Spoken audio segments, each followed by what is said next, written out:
Yeah, I watched the Man City game against Wolves at lunchtime, and to be honest with you, it was routine, especially the red card at 2-0. But before, I don't think there was a way back in it for Wolves. And it's interesting with Man City this season. Haaland scores again. He's a robot. It's, he's relentless, and Man City are going to run away with this league title. And yet, they have dropped points at Aston Villa. They have dropped points at Newcastle. Neither of those teams are doing particularly well. And they've not played any of the top six, the traditional top six yet. I still think there is hope.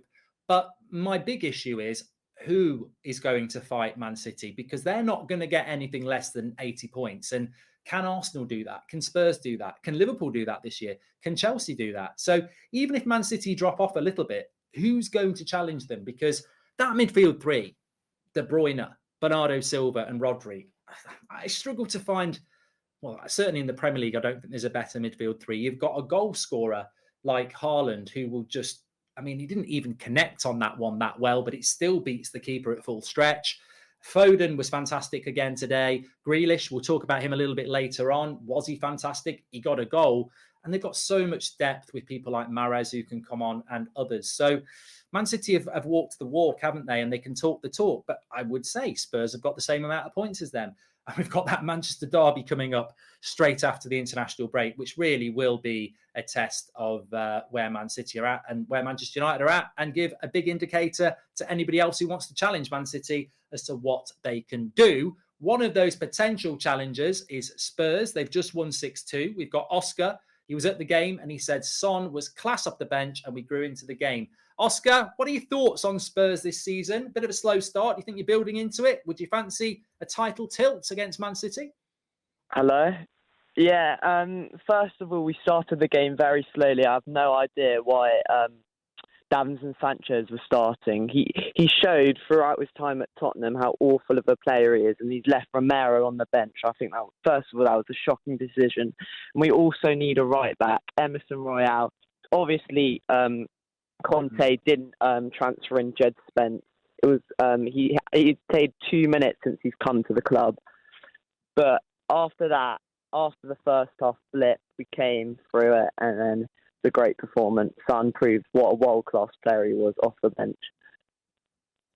Oscar, can I just ask you about Spence, actually, because this is a player that, look, Manchester United needed a right back, so we were looking at right backs over the summer, and Spence was a name that he'd had a very good season on loan at Forest from Middlesbrough.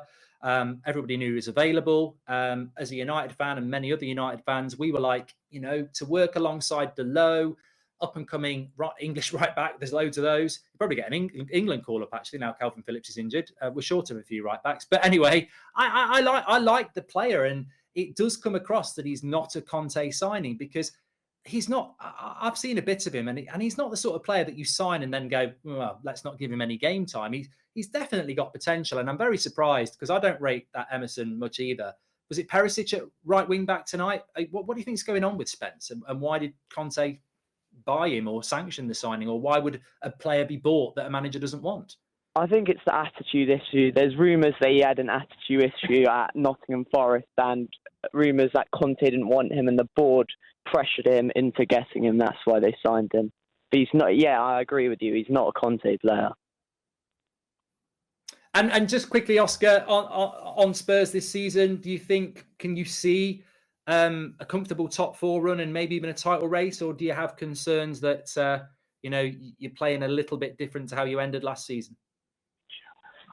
The big test though is next week against away at Arsenal. That will see where we've come this season. But on top four, I definitely think we'll finish in the top four, but I'm not sure about the title. Thanks, Oscar. Thanks for calling in. Yeah, I think I've mentioned the Manchester derby. Let's not forget, that's on the Sunday. On the Saturday lunchtime, straight after the international break, it's the North London derby, and it's Arsenal against Spurs. And if Arsenal win tomorrow, they'll be top, and Spurs will be, a point or two behind them. What a return to Premier League football we've got after the international break. I cannot wait for that.